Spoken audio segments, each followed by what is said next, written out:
The Thin Line Between Photography and Dating, Episode 7, Take 2.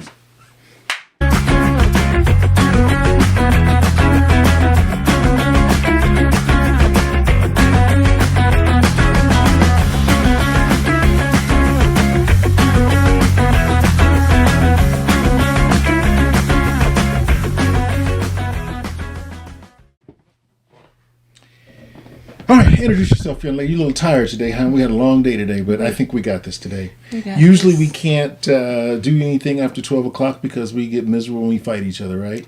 We get a little cranky. Yeah. We try to accomplish so much. But we're together 24/7, so we can get angry a little bit sometimes, right? It's okay. All right, everybody, this is my trusty sidekick, Vilma Bellini. And who am I? Chuck Coleman. Hey. All right. I've been in this industry for approximately 40 years, and there's a lot of psychological vantage points to look at in this industry. And what we found out, and a very, I would say close friend, but close acquaintance, brought it up to my attention that he equates the trade for world, for those who don't know that, the TFP world, trade for print. These are artists and women get together to create ideas and things like that. Exchange services. Exchange services, right. So you could have the makeup artist, the designer, the model, the photographer, all getting collaborating together. For all trading their experience and services for free. Right. And that's okay. When I say for free, in exchange for each other's services, so no they one's wash charging off the cost. Yeah. So no one's really, making money. Mm-hmm. So basically, why do they do this? Because they say that this is how you get exposure. They're still following the 1990s rule that, you need to be out there, you need to put as much work as you can, and somebody will see you. So what about those who are brand new to the industry? Does that help them? Does what help them? Trade for work. It doesn't. Trade for world doesn't help nobody anymore. It does. If you both have value, like when J-Lo collaborates with Vogue magazine, yes, of course. For example, you don't know how to operate a red camera. And a red camera is something you want to go ahead and film with. And if you went to do a TF shoot or a TF filming of something and someone was there to show you how to use it, would you get benefit from that? I didn't understand your question. I'm getting a little tired. Sorry. Yeah. You want to repeat that again? Or you? The trade did I already answer? No. Where does the trade for collaboration help somebody?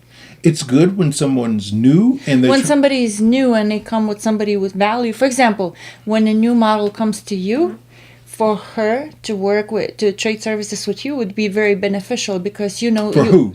For her, for a new model. Why not me? Because she can give you nothing. You have 40 years of experience, you have all connections, you have everything to run your business. You're already running a business and making money. You don't need her to advance your career. There's nothing she can do for you. So why do you think they can't see the value in what I do? I don't think it's that they don't see the value in you. I think they see more value in themselves. Here's where I'm going to venture off into the thin line between, relationships and photography. And, yes, dating. Yeah. So, how's photography similar to dating life? Women are in control of the dating process. They're the ones who have to say, okay, I will participate. Mm-hmm. A man can't come in and basically say, hey, we're going to, enter into this relationship. You don't have any choice. It doesn't happen like that. People go to jail for stuff like that. So what I see is that women make up all the rules and then we try to pursue them. Mm-hmm. And women have the choice whether to say yes or no. Mm-hmm.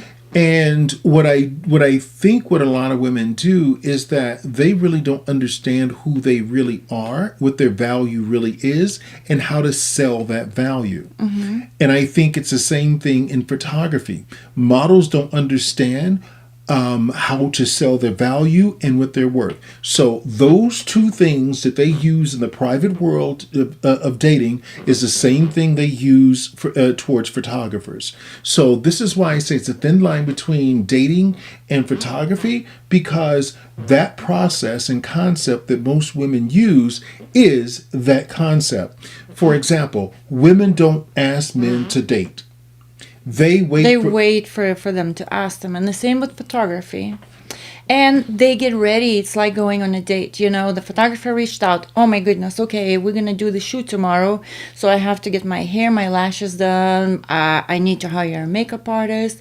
I need to buy the clothes. So all these things, and they call it modeling. So you bought everything yourself, and you call yourself a model. So the wardrobe that she puts together is for this particular photo shoot. Mm-hmm. The wardrobe that she puts together for a date is the stuff that she put together. She picked out. So nothing has changed in those two areas. Yeah. They both are, everything is building up in the same process. Now, how does she go on a date? She waits for somebody to invite her to this date, right? Mm-hmm. Yes.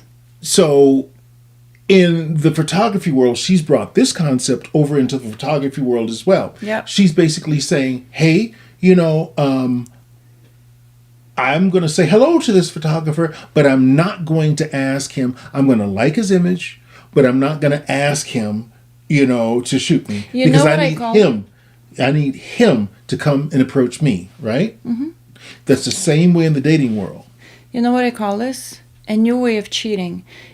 How to cheat in a politically correct way. Explain. You still fulfill that emotion. You go out with another man. Of course there are women photographers, but for the most that women shoot with are men photographers. So women photographers are, they're different, but the reason they're going out to this woman photographer is because she creates something that men like. Mm-hmm. Most women photographers, women feel comfortable going to them and being semi-nude, sexy, things that men like. Usually the female photographers that get these women are the photographers who women are comfortable with, and that's a good business niche for this. And a lot of them would do boudoir photography because they feel like women are more comfortable coming to a woman photographer when it comes to boudoir that's than why to it's a good niche. It is a good niche, yeah, absolutely. So, but now they went to this woman photographer. Now this woman photographer gives these images to this woman, which are boudoir, very sexy, lingerie, absolutely beautiful work. Now, what does this model do with these images? She puts it on her Facebook to attract more photographers who will offer her more shoots. Which is normally male photographers. Exactly. And she goes out again. So she's building a portfolio of attracting men. But she doesn't get in trouble this way. She can go to her boyfriend and to her partner and to her mother and father and say, I'm modeling. But what she's actually doing, she's fulfilling that emotion, that euphoria in her head, that dopamine kick. That's all it is. In pursuit of euphoria. That's all it is. So now, this young lady has built, this is her business style.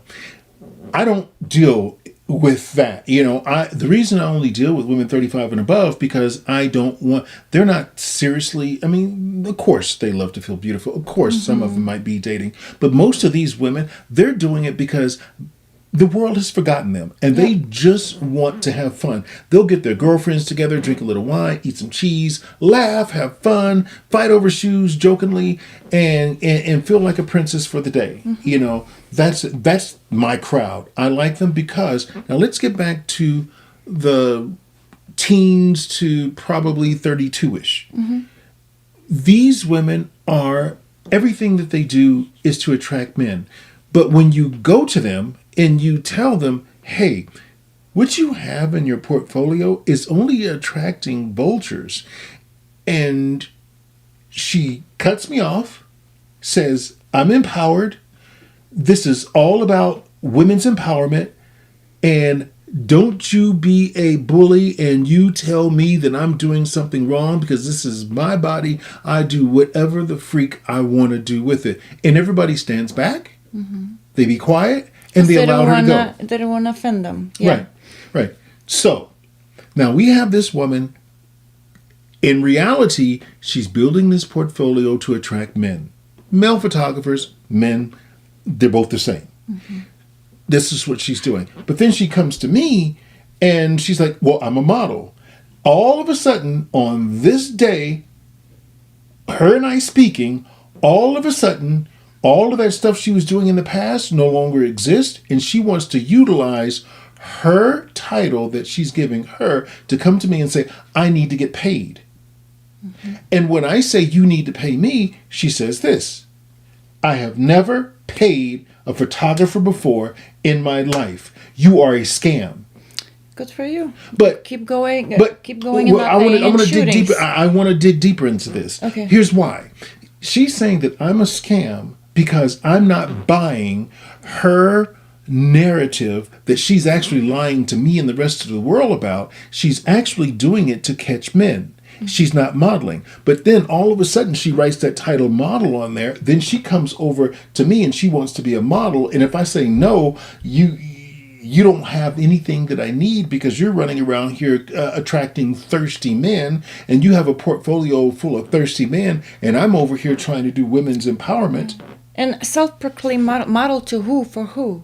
For other photographers? That's not what I'm about. Let's talk about that. What makes you a model? Why did you decide one day to give yourself a title, a model, and then go scream that you're a model? But what have you done to get that title? So first, even before you go there, if you ask them the question, define model. That's it. Crickets. They have nothing else to say after that. Because they're not being models. It's a dating process.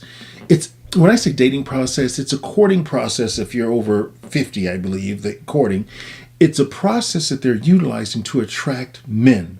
That's it. And they're calling it modeling. Then you have the photographers like, hey, come to me. And if you look at this photographer, every woman in his portfolio is kind of dressed the same way, and it's a very, very male-oriented.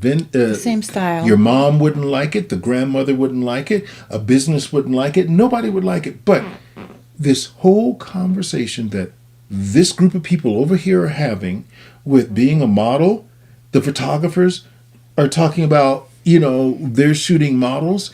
But in reality, if I'm back 3,000 feet in the sky, here's the conversation that's going on. Hey, man, I want to shoot Susie because she has a nice ass, man. Oh, man, she looks good. She shot with me nude, man. Here, look, here she is. I bet you can't shoot with her.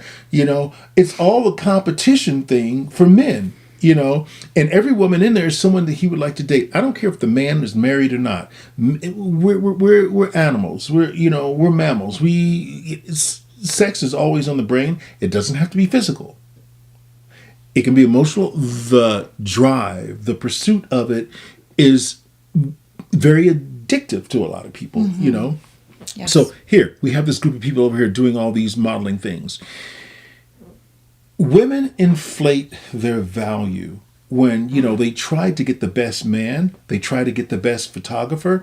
And when you go to the dating world, I am this, I expect this. I want a man with 6 figures. He needs to be 6'2". He needs to have a 6-pack in a house, and he needs to take care of me, and he needs to, be there for me, photographer. I need a professional photographer who can give me some great images. He needs to be able to do this. He needs to be in these magazines. They're dictating the narrative of these two situations, and nothing is different between the two. Mm-hmm.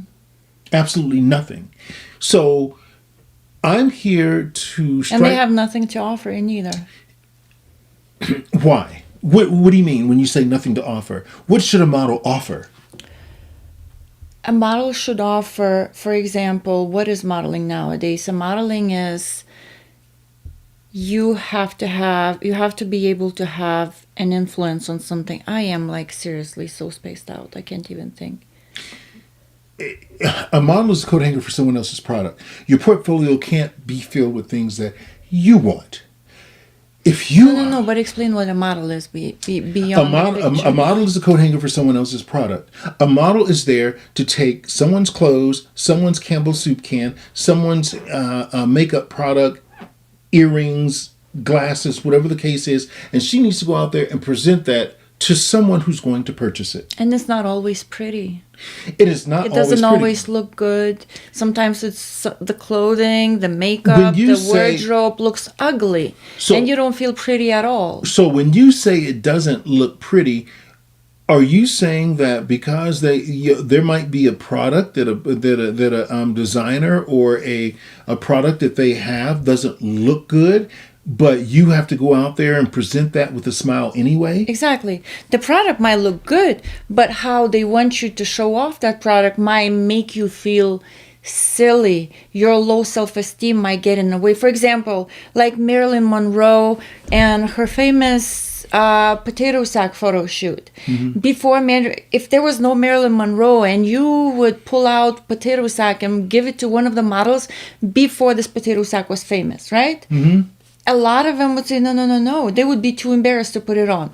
And that's what I mean. Sometimes the clothes don't look so good, but the message or the product that you're trying to protect, they're trying to sell the product. And they don't always show it in a sexy or pretty way. Sometimes it has to be shocking and very dramatic, just to make people shock and see it. And so for a model to be able to confidently go and show that is not always the case. It's the vision of the person who's creating the product. It's his vision. Yes. You as a model, you are an actress at this point. You need to take his vision, close your eyes, come up with something that you can best fit that particular scenario. If he's selling a potato sack, you need to question the designer. Okay, what do you want me to do? What are you trying to say to the world? What is your message? Then you take that. How would you like me to showcase it? Absolutely. What is the message? Mm-hmm. Perfect example. We're in New York. The designer had a certain look. All the models have the same makeup. He had his own vision.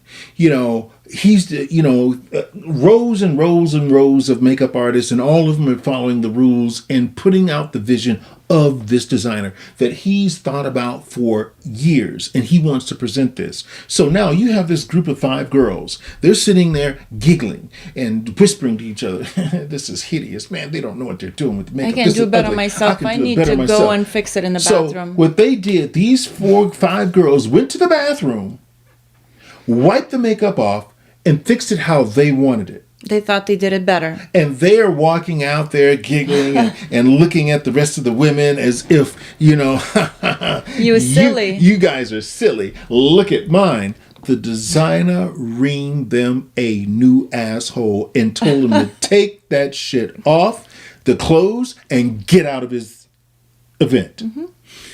These women were offended. They couldn't were understand shocked. what just happened, yeah.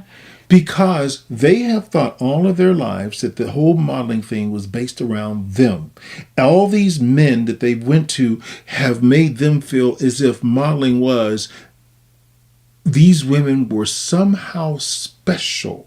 Mm-hmm. These women were somehow, doing the favor to the designers and the photographers. These women kind of get into the same relationships. They go to a man telling them that they're this, that, and the other thing. And most of these women that I know that act like this, they have an issue maintaining a relationship. Mm-hmm. They have an issue maintaining a photographer. Now, you have one photographer. You shot with others, but you are now becoming a photographer yourself. Why? Because I always like to be ahead of the game, and I like to be able to do things that people in my category cannot do. That puts me ahead of the game, and that puts my career ahead. Gives you a niche. Gives me a niche, and also, it's very respectful, I believe, to be a woman photographer. Even in my modeling world, like when I was modeling, I would work with some designers, and I would look how they work with women photographers, and that was very appealing to me. It looked very powerful to me. So I think that's a smart move. And I'm going to give you, my 2 cents in the photography world and the video world and try to help assist you in becoming that rock star. And this is what I believe that a collaboration should be about, because I don't fear giving you all of my, 40 plus years of knowledge, because you're going to take that and increase what I do. And to me, that is a perfect business partner. I don't care if it's business or a relationship.